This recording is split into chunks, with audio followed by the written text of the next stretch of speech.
तो बेटा आज हम पढ़ने वाले हैं क्या, टैक्सोनॉमिक एड्स, है ना। तो सिंपल ध्यान से समझना, एड्स का मतलब वो बीमारी वाले एड्स नहीं है रे, है ना। एड्स का मतलब कुछ हेल्प, कुछ टूल्स की बात करेंगे जो मदद करते हैं टैक्सोनॉमिक कैटेगरी बनाने में, है ना। मतलब हम क्या बनाएंगे, क्लासिफाई करने में जो मदद करते हैं उसकी बात करेंगे, ठीक है। सिंपल, तो जाहिर सी बात है, क्या जाहिर सी बात है, जो जाहिर सी बात है वो देख लेते हैं, है ना। सिंपल, एड्स का मतलब होता है क्या, हेल्प, टूल, है ना। ये है कोई टूल, टूल है, मतलब ये अपने आप बना हुआ है क्या, नहीं, ये ह्यूमन मेड है। तो इसको आप आर्टिफिशियल बोल सकते हो, बिल्कुल बोल सकते हो, आर्टिफिशियल है ना। आर्टिफिशियल है, ये ह्यूमन मेड है ना, इंसान के द्वारा बनाया गया। तो टैक्सोनॉमिक एड्स कुछ टूल है, कुछ मदद है जो बनाई जाती है इंसानों के द्वारा, है ना।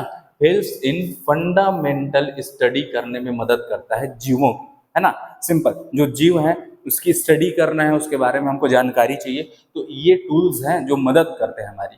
ये टैक्सोनॉमिक एड नई एनसीईआरटी में इसको हटा दिया गया बेटा, लेकिन इससे जो क्वेश्चंस प्रीवियस ईयर थे उसको समझना है हमको, इस कारण से हम इसको पढ़ रहे हैं, ठीक है। चलिए, तो ये है ह्यूमन मेड थिंग्स है यहाँ पर, मतलब आर्टिफिशियल है। तो देखिए क्या क्या है, हार्बेरियम है, बॉटनिकल गार्डन है ना, बॉटनिकल गार्डन, जूलॉजिकल पार्क्स हैं, म्यूजियम है, टैक्सोनॉमिक कीज है, टैक्सोनॉमिक लिटरेचर है, ठीक है।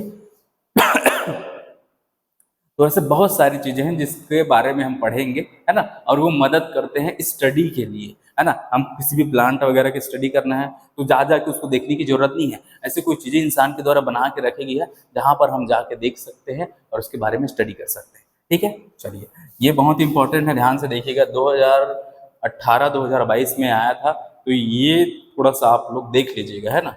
अब हटा दिया गया एनसीईआरटी से, तो पूछेंगे नहीं, मालूम नहीं है ना, लेकिन आप ध्यान में रखेंगे बिल्कुल।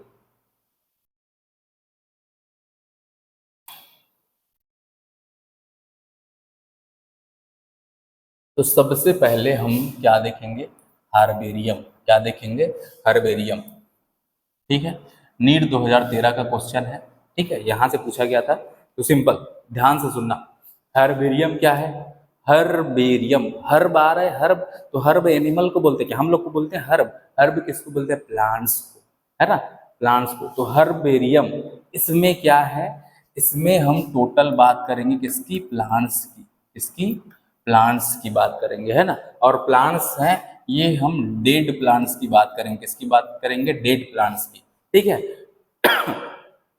अब मतलब पौधों को क्या है, ऐसे मार कर, मतलब पौधों को सुखा कर उसको अच्छे से प्रेस करके ऐसे दबा कर ऐसे पेपर में ऐसा रखा जाता है, ये है हार्बेरियम। देख रहे हो, पौधों को सुखा दिए हैं, ऐसे मस्त चिपका के रख दिए हैं, यहाँ पर इसके बारे में जानकारी लिख दी है, ये कहलाता है हार्बेरियम, ठीक है, ये है हार्बेरियम। तो यहाँ पर हम डेड प्लांट रखे हैं ना, लिविंग प्लांट नहीं है, क्या है ये, डेड प्लांट है, ठीक है। तो ये प्लांट्स रखते हैं हम, ठीक है। सिंपल, हार्बेरियम को हिंदी में बोलते हैं पादपालय, इंग्लिश ही सही है भाई, पादपालय, ठीक है, पादपालय, ठीक है। मतलब आलय का मतलब होता है घर, पादप का मतलब प्लांट्स, है ना। तो प्लांट का घर, एक ऐसा घर है जहाँ पर प्लांट के बारे में हम पढ़ रहे हैं, ऐसा, ठीक है। तो सिंपल, इसको सबसे पहले लूका घिनी ने यूज किया था, सबसे पहले किसको, हार्बेरियम को, ठीक है। लेकिन जो शब्द है, जो टर्म है, किसके द्वारा दिया गया था, कैरोलस लिनियस के द्वारा दिया गया था, ठीक। हार्बेरियम क्या होता है, ये एक कलेक्शन ऑफ प्लांट है। तो किसका कलेक्शन है, लिविंग प्लांट का कि डेड प्लांट का, डेड प्लांट का, किसका, डेड प्लांट, ठीक है, डेड प्लांट का कलेक्शन है। और इसमें इसको मस्त प्रिजर्व करके लंबे समय तक रखा जा सकता है। किस लिए रख रहे हैं इसको, इसकी क्या जरूरत है हमको इसको बनाने की, ताकि हम फ्यूचर में इसके बारे में स्टडी कर सके। कि हमारे एरिया में, मेरे ये स्कूल है, स्कूल के पास बहुत सारे ऐसे पौधे हैं जिसको मैंने ऐसे कलेक्ट करके रखा है, तो मुझे मालूम है ना कि मेरे स्कूल में कितने टाइप के प्लांट हैं, कौन कौन से प्लांट हैं ऐसे। तो ये स्टडी के लिए हम रखें, किसके लिए रखें, स्टडी के लिए, स्टडी के लिए, ठीक है। सिंपल, ये होता है। अब इसमें जो प्लांट्स रखे हैं वो क्या है, ड्राइड, ड्राइड का मतलब सूखे, एंड प्रेस, प्रेस का मतलब अच्छे से दबा के, है ना, ताकि ये ऐसे पेपर में ऐसे दबा रहे, है ना, ऐसे उभरे मत, है ना, पेपर में ऐसे दबा रह जाए, इसलिए इसको रखे। अब ये जो सीड्स जो बनाए जाते हैं वो बेंथम हुकर पद्धति से बनाए जाते हैं ना, बेंथम हुकर मेथड के द्वारा ये बनाया जाता है। इसमें जो भी चीजें लिखी जाती है वो बेंथम हुकर पद्धति के अनुसार से, उसने जो क्लासिफिकेशन दिया था उनके द्वारा जो वर्गीकरण पद्धति दिया गया था उसके हिसाब से बनाए। इसके बारे में हम आगे भी पढ़ेंगे तो ये बाद में बताते हैं आपको, लेकिन आप ये जान लीजिएगा कि बेंथम हुकर पद्धति से क्या बनता है, हार्बेरियम बनता है। ये एक क्विक रिफरल शीट है। क्विक रिफरल शीट का मतलब क्या कि इसको आप तुरंत देख के पढ़ सकते हो, उसके बारे में जान सकते हो। मुझे कोई प्लांट दिखा, अब मुझे इसके बारे में कुछ मालूम नहीं है, मैं तुरंत जाके देखूंगा हार्बेरियम उसके बारे में है तो तुरंत मुझे देख के पता चल गया ना। तो ये इसलिए इसको बोलते हैं क्विक रिफरल शीट। क्या बोल रहे हैं, quick referral sheet. Herbarium sheet का साइज रहता है 41 इंटू 29 सेंटीमीटर। ठीक है, कितना है, 41 टू 29 सेंटीमीटर। अब इसका अगर इंच में पूछेंगे तो ये है क्या 16.5 इंटू 11.5 इंच। ठीक है, तो ये है सिंपल, और कुछ नहीं इसमें ज़्यादा इंपॉर्टेंट नहीं है ना। कुछ कुछ चीज़ें हैं जो आपको ध्यान में रखनी है। ठीक है, इसमें हम पौधों को सूखे हुए, है ना, ये बहुत इंपॉर्टेंट है। Dried and pressed plant, herbarium में कैसे पौधों को रखा जाता है, डेड प्लांट को रखा जाता है जो उसको सुखा कर और दबा कर अच्छे से प्रेस करके पेपर में रखा जाता है। सिंपल, और कुछ नहीं, ये इंपॉर्टेंट है क्विक रिफरल शीट। ठीक है, ये हो गया सिंपल, और कुछ नहीं।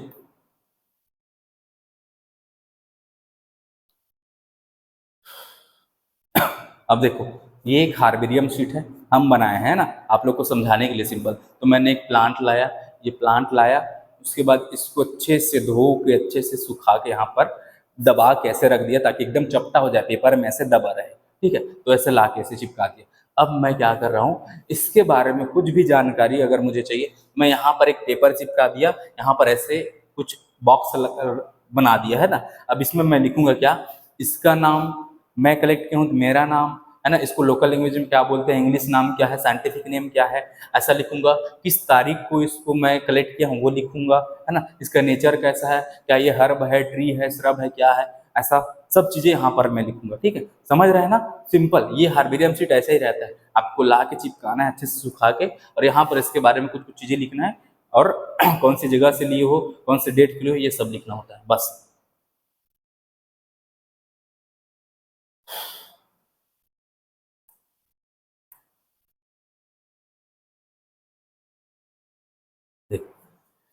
जो स्पेसिमेन जो हम प्लांट लेंगे, है ना, प्लांट जो हम लेंगे, स्पेसिमेन का मतलब होता है जो प्रयोग के लिए, जिसके लिए हम वो प्लांट ले रहे हैं वो स्पेसिमेन। तो ये होल प्लांट हो सकता है, मतलब छोटे छोटे पौधे हैं, मान लो घास वगैरह लाना है तो मैं तोड़ के ऐसे ला के चिपका सकता हूँ, सिंपल, कोई दिक्कत नहीं। तो छोटे छोटे प्लांट्स हैं तो उसको मैं सिंपल ला के पूरा प्लांट ही वहां पर प्रेस करके रख सकता हूँ। ठीक है, लेकिन अगर जो बड़े प्लांट्स हैं, है ना, जो बड़े बड़े प्लांट है, उसको मुझे कोई प्लांट पार्ट लेना होगा। प्लांट पार्ट का मतलब समझ रहे हो, कि मान लो कोई फ्लावर वाला हिस्सा है, पत्ती है साथ में फ्लावर है, तो हिस्सा आराम से ले सकता हूँ मैं, है ना।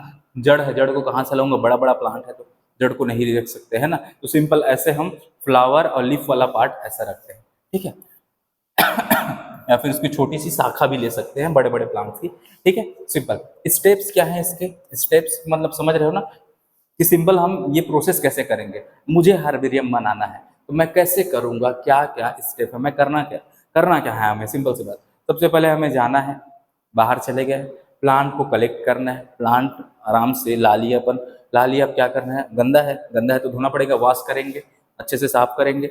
उसके बाद उसको हम क्या करेंगे, अगर बड़े साइज का प्लांट है, मान लो छोटा है तो अच्छे से धो के रख देंगे, अच्छे से दबा के सुखा देंगे उसको। ठीक है, अगर वो बड़े साइज का प्लांट है तो उसको ऐसे मोड़ेंगे, ऐसा मोड़ सकते हैं एन साइज में, डब्ल्यू शेप में, है ना, और एम शेप में, तो ऐसा आप मोड़ के रख सकते हैं। ठीक है, और उसके बाद इसको सुखा के अच्छे से प्रेस करके रखेंगे। उसके बाद वो अच्छे से सूख गया ना, अच्छे से सूख गया, तब हम हार्बेरियम शीट लेंगे, उसमें हम ऐसे आराम से उस प्लांट को ऐसा रखेंगे, और ग्लू से, ताकि वो चिपका रहे, ग्लू लेंगे या फिर टेप से चिपका के रख देंगे। ठीक है, स्टिक करेंगे ग्लू या फिर टेप की सहायता से, इसमें चिपका रहे हैं उस हार्बेरियम शीट पे। अब उसके बाद इसमें हम ये जो मर्क्यूरी क्लोराइड है ये डाल देंगे। मर्क्यूरी क्लोराइड क्यों डाल रहे हैं, ताकि इसके हम प्रोटेक्शन कर सके, कोई दूसरे जीव यहाँ पर ना आ सके, माइक्रो ऑर्गेनिज्म ग्रो ना कर सके। ठीक है, इसके लिए अब जो राइट साइड रहता है ना, राइट साइड में ये पूरा शीट है, तो यहाँ पर प्लांट रखे हैं, तो ये राइट साइड के निचला हिस्सा यहाँ पर, इससे पहले वाले में देखे थे ना, यहाँ पर येलो कलर का बॉक्स बनाए थे, तो उसमें हम कुछ कुछ चीजें लिखते हैं इसके बारे में, इंफॉर्मेशन, है ना। इसका साइज है 4 इंटू 2.5 इंच, या फिर 7.5 से 4 सेंटीमीटर। सिंपल, कोई दिक्कत नहीं है। ये जो आप यहाँ पर देख रहे हो, ये इसकी बात कर रहे हैं अपन, है ना, ये इसकी बात कर, ये कहलाता है लेबल। क्या कहलाता है? लेबल। ठीक है, यहाँ से क्वेश्चन आया था कि लेबल में कौन कौन सी चीजें नहीं होती है, तो यहाँ पर ये देखिए 2016 का क्वेश्चन है लेबल में, है ना।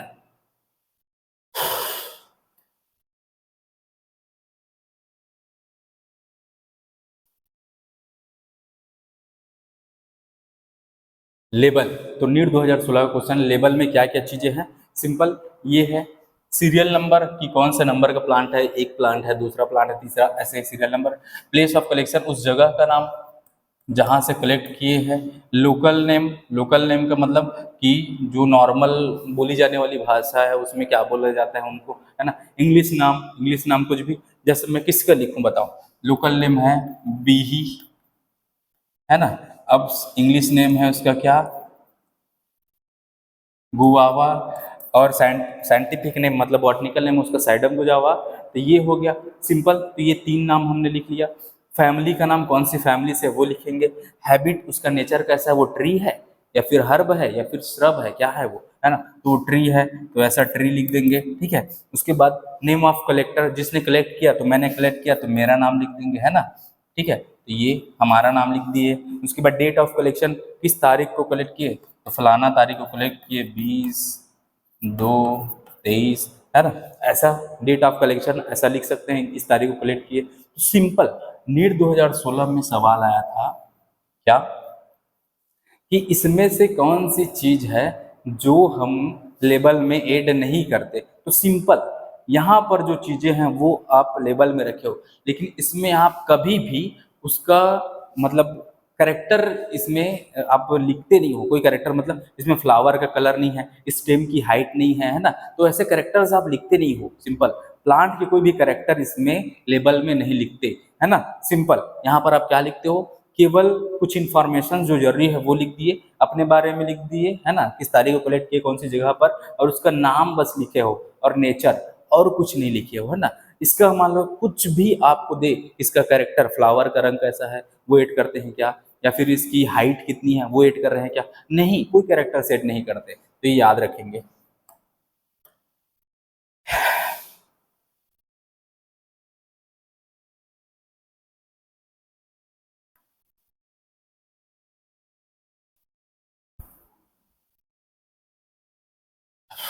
Herbarium of the world, simple, है ना। दुनिया में जितने भी हार्बेरियम है ना, उस सब के बारे में नहीं जानना है हमको, केवल कुछ बड़े हार्बेरियम जो फेमस है उसके बारे में जानेंगे। ठीक है, तो पहला है पहला है royal botanical garden herbarium, Q, England का। ठीक है, उसके बारे में, इसमें 65 लाख से भी ज्यादा स्पेसिमिन है, मतलब इतना बड़ा हार्बेरियम बनाए हैं लोग कि 65 लाख से ज्यादा प्रजातियों के बारे में वहां पर उल्लेख किया गया है, बताया गया है। ठीक है, दूसरा है पेरिस का herbarium, national history museum herbarium Paris का है, इसमें 60 लाख से ज्यादा स्पेसिमेन के बारे में बताया गया है। सिंपल, अब इंडिया में क्या है, इंडिया में है सेंट्रल नेशनल हार्बेरियम कोलकाता, है ना, इसमें 25 लाख से ज्यादा स्पेसिमेन के बारे में बताया गया है।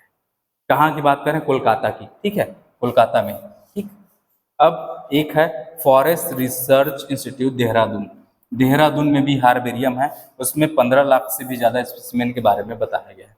सिंपल, एकदम कोई दिक्कत नहीं है। आपको वर्ड के बारे में देखना है तो वर्ड के बारे में आ गया, आपको सिंपल भारत में कौन कौन से फेमस है तो उसके बारे में तो ये हो गया, और कुछ नहीं। अब देखिए बॉटनिकल गार्डन, हार्बेरियम हो गया, अब बॉटनिकल गार्डन देखते हैं।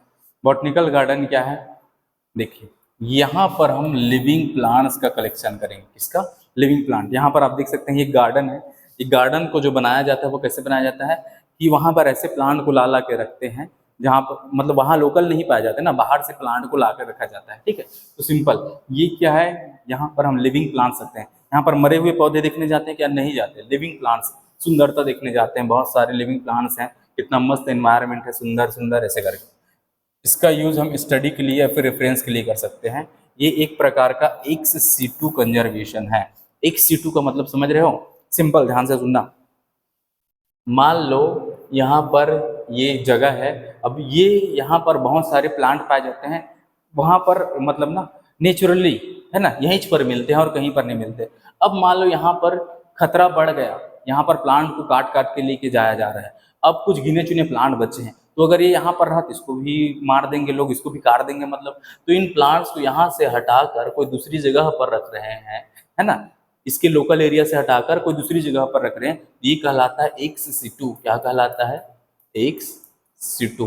ठीक है, एक्स सिटू कंजर्वेशन। कंजर्वेशन। तो आप बताइए, यहाँ एक्स सिटू कंजर्वेशन हम कर रहे हैं तो या यहाँ पर बहुत ज्यादा मात्रा में है क्या प्लांट? नहीं, ये खतरे में है, इंडेंजर्ड स्पीसीज है ना, तो इनको हम यहाँ पर लाके सेफ रख रहे हैं, ऐसा है। ठीक है, तो ये कहलाएगा एक्स सिटू कंजर्वेशन। अब यही चीज एक और नाम आता है इन सिटू कंजर्वेशन। क्या आता है? इन सिटू, है ना। इन सिटू कंजर्वेशन मतलब क्या होता है कि उसको उसी की जगह पर सेफ रखना। जैसे कि आप लोगों ने नेशनल पार्क सुना होगा, वहां से जीवों को कहीं पर लाते हैं क्या? नहीं, वो जीव जहां लोकल एरिया में पाए जाते हैं उनको वहीं पर सुरक्षित रखा जाता है, वो कहलाएगा इन सिटू कंजर्वेशन। उसी की जगह पर उसको सुरक्षित रखना। ठीक है, एक सिटू में क्या होगा, उसको उस जगह से ला के हम अपने हिसाब से सेफ जगह में रखेंगे, ऐसा। चलिए, कंजर्वेशन ऑफ इंडेंजर्ड स्पीसीज जो अभी देखें वही बात है, उन सब की सुरक्षा करने के लिए जो खतरे में है हम ये गार्डन वगैरह बनाते हैं।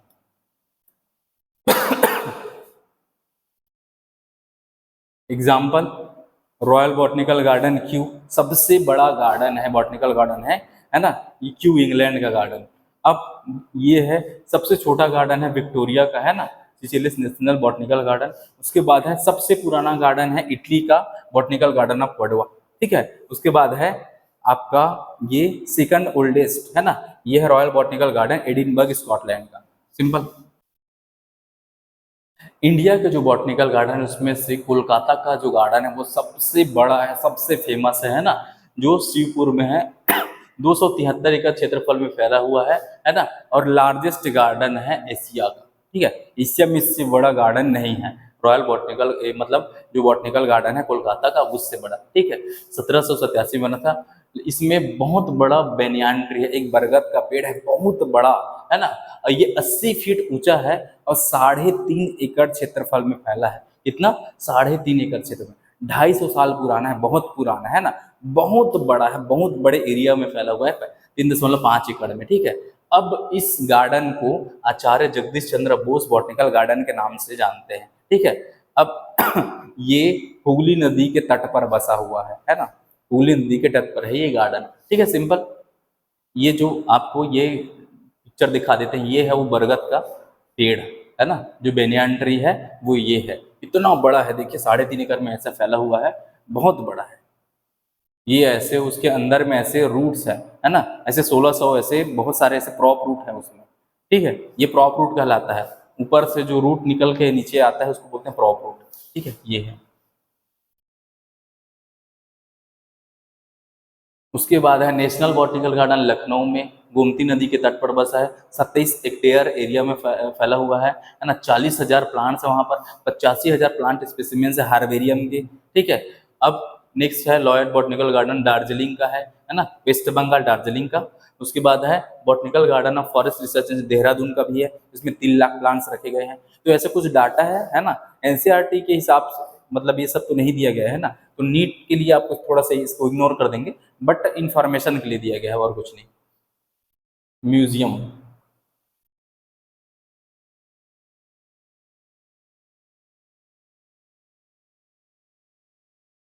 म्यूजियम का मतलब क्या है? म्यूजियम एक ऐसी जगह है जहाँ पर हम क्या रखें, देखिए एनिमल्स रखे हैं, कहीं कहीं पर प्लांट्स रख देते हैं, है ना, लेकिन ये सब लिविंग रहते हैं क्या? नहीं, यहाँ पर हम रखते हैं dead animals and dead plants. और जो बड़े बड़े प्लांट है, बड़े बड़े एनिमल्स हैं, उसको क्या करके रखते हैं अपन? स्टफ करके, पैक करके रखते हैं। ऐसा देख रहे हैं आप, ऐसे पैक करके रखे हैं, है ना। तो बड़े जीवों को ऐसे पैक करके रखा जाता है। ठीक है, ये आपको दिख रहा होगा एकदम जिंदा है करके, लेकिन नहीं है ना, ये सब डेड है, डेड एनिमल्स एंड प्लांट्स को रखा जाता है। ये है म्यूजियम। ये देखिए स्केलेटन वगैरह सब रखते हैं ना, सब सब चीज़ रखते हैं यहाँ पर, लेकिन मरे हुए जीवों को रखेंगे। ये देखिए यहाँ पर, ये ऐसा पैक करके रखे ना, देखो ये सब फॉर्मेलिन में रखते हैं, सब फॉर्मेलिन डालते हैं। फॉर्मेलिन इसलिए डालते हैं इसमें, फॉर्मेलिन पैक इसलिए रखते हैं ताकि इसका जो प्रोटीन है वो डिग्रेड ना हो जाए, टूटे मत, है ना। तो ये ऐसा का वैसा दिखता है वो लंबे समय तक, ठीक है। तो 10 ml मान लो पानी है, उसमें 1 ml आप फॉर्मेलिन डालोगे, तब ये ऐसा घोल बनता है, फॉर्मेलिन ये जो सॉल्यूशन है वो बनता है ना, फॉर्मेल्डिहाइड डालने पर। तो आप इसमें ऐसे पैक करके आराम से रख सकते हो जीवों को। ये इसकी संरचना बाद में टूटेगी नहीं, खराब नहीं होगी, किसके कारण, फॉर्मेलिन के कारण।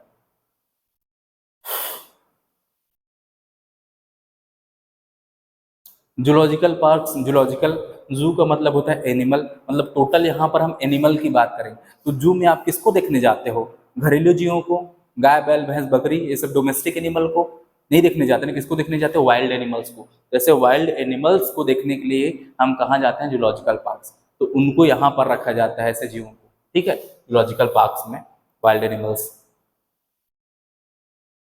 टैक्सोनॉमिक कीज 2019 और 2022 में से क्वेश्चन आया था, ठीक है, नीट में, तो आप इसको इग्नोर मत करेंगे, ठीक है। टैक्सोनॉमिक कीज क्या है, इसको सबसे पहले लैमार्क के द्वारा यूज किया गया था, है ना। टैक्सोनॉमिक की होता क्या है मैं बता रहा हूँ, एक सिंपल एक ऐसा बुक है, एक ऐसा डाटा है जिसमें हम चीज़ों को ऐसा एनालाइज कर सकते हैं। एनालाइज करने का मतलब उसको हम तुलना कर सकते हैं और उसको अलग कर सकते हैं कि कौन से वो मेल खा रहा है और कौन सी चीज़ों से वो मेल नहीं खा रहा है। तो ऐसा, तो ये एनालिटिकल नेचर होता है ना। और आर्टिफिशियल है, इंसान के द्वारा बनाया गया, ठीक है। Identification of plants and animals, है ना। टैक्सोनॉमिक क्विज में हम केवल और केवल प्लांट्स के बारे में नहीं पढ़ते, न ही केवल और केवल एनिमल्स के बारे में पढ़ते हैं, हम दोनों के बारे में पढ़ते हैं और उसकी पहचान कर सकते हैं, ठीक है, on the basis of similarities and dissimilarities, है ना, कि किससे वो समानता रख रहा है, किससे समानता नहीं रख रहा है, तो दोनों कैरेक्टर्स रहते हैं, ठीक है। ईच स्टेटमेंट कहलाता है लीड, हर स्टेटमेंट क्या कहलाता है, लीड। और जो टू कंट्रास्टिंग कैरेक्टर्स रहते हैं उसको बोलते हैं कपलेट, क्या बोलते हैं, कपलेट, समझिएगा। यहाँ पर मैं लिख दिया, मान लो कि बर्ड्स हैव फीदर्स, ये एक स्टेटमेंट है, क्या है, एक स्टेटमेंट, तो ये कहलाएगा क्या, लीड, क्या कहलाएगा, लीड, ठीक है। अब मैं यहाँ पर दो अपोजिट कैरेक्टर लेके आ रहा हूँ, फीदर से लेके, मतलब एक स्टेटमेंट है फीदर। अब यहाँ से मैंने दो चीजें निकाली कि जिसके पास फीदर है उसको एक साइड रख दो, जिसके पास नहीं है उसको एक साइड रख दो। तो मान लो जिसके पास पंख है उसको एक साइड रख दिए, इधर ला दिए सब के सब जीवों को, जिसके पास पंख नहीं है उसको अलग से रख दिए सभी जीवों को, ऐसा। तो ये जो आपके पास ये दो अपोजिट कैरेक्टर दिखाई दे रहे हैं, यस और नो, है ना, ये क्या कहलाते हैं, कपलेट, क्या कहलाते हैं, कपलेट, सिंपल। दो opposite characters, contrasting character, couplet, है ना। लेकिन कोई एक स्टेटमेंट है वो क्या कहलाएगा, लीड। अब मान लो यहाँ पर जितने भी जीव हैं उसके बारे में आप लिखोगे कि स्पैरो है फीदर्स, तो एक स्टेटमेंट हो गया, तो वो है लीड, है ना। तो इसके अंदर आप जितने भी स्टेटमेंट लिखोगे वो क्या कहलाएगा, लीड, सिंपल, कोई दिक्कत नहीं है इसमें। ये लो यहाँ पर समझो, देखिए यहाँ पर चार जीव हैं, चमगादड़ है और ये है पक्षी, अब यहाँ पर है एक मगरमच्छ और एक मछली। तो सिंपल, यहाँ पर हम अगर एक कैरेक्टर ले, यहाँ पर है एक कैरेक्टर है फ्लाई, तो फ्लाई लिख दिए, ये एक स्टेटमेंट हो गया, है ना।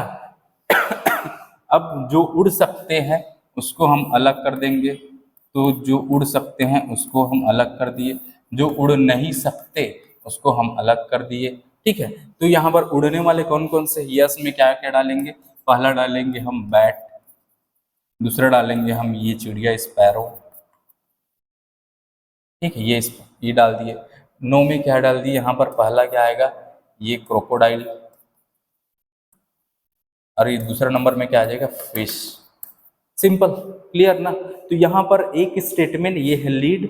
अब यहाँ पर ये दो चीजें, दो अपोजिट कैरेक्टर्स हम रखे हैं कि कोई उड़ सकता है कोई उड़ नहीं सकता, ये कहलाएगा दोनों साथ में कपलेट। और ये जो इस नीचे हम एग्जाम्पल ले रहे हैं, इससे जो सेंटेंस बनेगा कि bat can fly, sparrow can fly, तो ये क्या है, एक स्टेटमेंट है, तो ये क्या कहलाएगा, लीड, ऐसा सिंपल।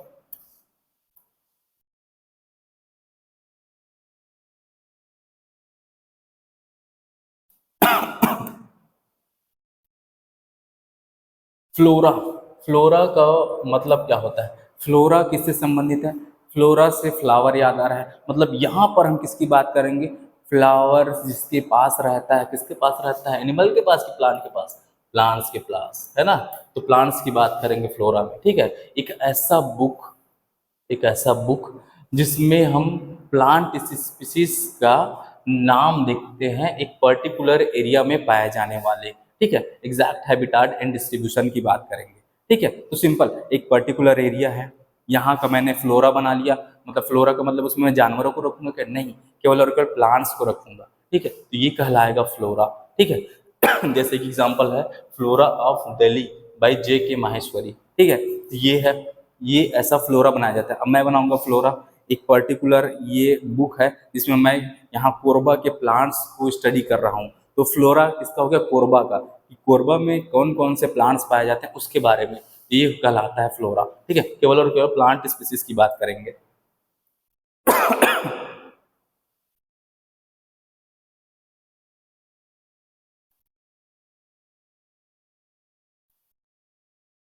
देखिए, मैनुअल, मैनुअल क्या होता है? सिंपल, जिसमें इंफॉर्मेशन होता है आइडेंटिफिकेशन करने के लिए species present on a particular area, ठीक है। अब सिंपल ध्यान से सुनना, मैनुअल है तो मैनुअल में हम क्या करें? एक पर्टिकुलर एरिया में पाए जाने वाले जितने भी जीव हैं उसकी बात करेंगे। मैंने एक मैनुअल बनाया, अब मैं बोल रहा हूँ कि मैं मेरे एरिया यहाँ पर जब मैं रहता हूँ, है ना, ये जो बस्ती है इसमें मैं रहता हूँ, यहाँ पर आसपास में जितने भी प्लांट्स हैं, जितने भी एनिमल्स हैं, उन सब के बारे में मैंने एक बुक में लिखा, वो है मैनुअल। एक पर्टिकुलर एरिया में पाए जाने वाले प्लांट्स और एनिमल्स जो स्पीसीज है, स्पीसीज का मतलब बोथ, है ना, प्लांट्स एंड एनिमल्स, दोनों की बात करेंगे। तो एक पर्टिकुलर एरिया में पाए जाने वाले प्लांट्स और एनिमल्स हैं उसकी बात करेंगे। देखिए, जैसे green frog found in a particular region, जैसे ये आपको हर जगह मिलते हैं या नहीं मिलते, है ना, तो एक पर्टिकुलर रीजन में मिलते हैं तो हम उसकी बात करेंगे। तो कोई पर्टिकुलर एरिया में पाए जाने वाले जीवों की बात करेंगे मैनुअल में।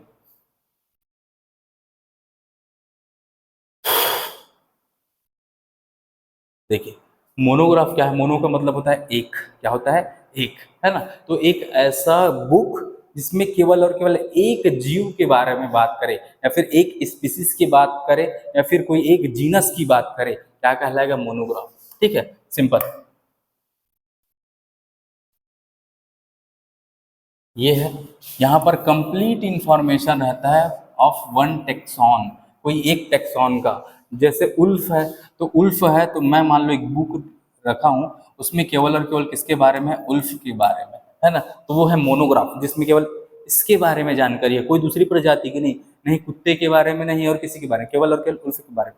कछुए के बारे में भी वैसा है, लायन के बारे में भी वैसा है। तो मोनोग्राफ में केवल एक टेक्सॉन की बात करेंगे। अब मान लो मैं बोल रहा हूँ कोई एक टेक्सॉन ले रहा हूँ, कोई एक जीनस ले लिया मैं। जीनस का मतलब जैसे ये टाइगर रहता है कौन से जीनस में? Panthera, Panthera. मैंने एक जीनस ले लिया, क्या ले लिया? एक जीनस, पैंथेरा जीनस। अब इस जीनस पर मैं काम करूंगा करके, तो मैं एक ही चीज पर तो काम कर रहा हूँ क्या? एक जीनस पैंथेरा, तो एक टेक्सॉन पर काम कर रहा हूँ। तो इसके अंदर जितने भी जीव आएंगे, चाहे लायन हो, चाहे टाइगर हो, चाहे चीता हो, चाहे तेंदुआ हो, जो भी आएंगे सबको सब मैं स्टडी करूंगा इसके अंतर्गत। मतलब कोई पर्टिकुलर चीज पर काम करना क्या कहलाता है? मोनोग्राफ कहलाता है। सिंपल, एक पर्टिकुलर टेक्सॉन की बात करेंगे तब।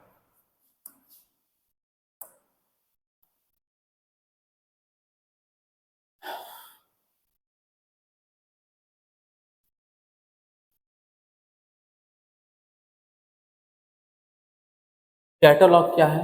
कैटलॉग सिंपल ध्यान से समझिएगा। कैटलॉग क्या होता है कि जब हम कहीं पर घूमने जाते हैं, नहीं, जब हम कहीं पर शॉपिंग करने जाते हैं तो हमको ऐसा एक बुक थमा दिया जाता है जिसमें बहुत सारे ऐसे वैरायटी रहते कपड़े वगैरह का, है ना। तो वहाँ पर क्या होता है, हमको एक चार्ट देते हैं, उस चार्ट में बहुत रंग बिरंगे कपड़े वगैरह सब लाइन से ऐसे लिखे रहते हैं, है ना। तो उसके बारे में पूरा डिटेल दिया रहता है। तो इसमें क्या रहता है, पूरा अल्फाबेट के रूप में, है ना, ABCDEFGH ऐसे करके, तो पूरा ऐसे अरेंज रहता है अल्फाबेटिकली चीजें, है ना। तो यहाँ पर कैटलॉग में क्या होता है कि अल्फाबेटिकली अरेंज रहते हैं जितने भी स्पीसीज हैं उसके नाम, जो कि पर्टिकुलर एरिया में प्रेजेंट है। अब देखो सिंपल, यहाँ पर इस एरिया में, जैसे मैं कोरबा में मैं बता रहा हूँ, कोरबा का मैंने कैटलॉग बनाया, उसमें क्या है, एक पर्टिकुलर एरिया में जो प्रजातियां हैं उसमें मैं नाम लिख रहा हूँ, मैं उसको अल्फाबेटिकली लिख रहा हूँ। ए से किसका नाम आता है उसका लिख लिया, है ना। अब बी से किसका नाम आता है उसका लिख लिया। तो ऐसा ये क्या कहलाएगा, कैटलॉग, जिसमें अल्फाबेटिकली अरेंज करके रखते हैं हम किसको, जितने भी स्पीसीज हैं उसके नाम को, उसके पर्टिकुलर एरिया के हिसाब से। ठीक है, जैसे लायन है, प्लांट्स है कोई भी, है ना, ऐसा। तो सिंपल, आप लोग का चैप्टर 1 कंप्लीट हो गया। नेक्स्ट हम चैप्टर 2 देखेंगे और वहाँ अच्छे से समझेंगे। चैप्टर 2 है ना, बायोलॉजिकल क्लासिफिकेशन है, उसमें मजा आएगा आपको पढ़ने में। तो मिलते हैं आपसे नेक्स्ट क्लास में। Thank you.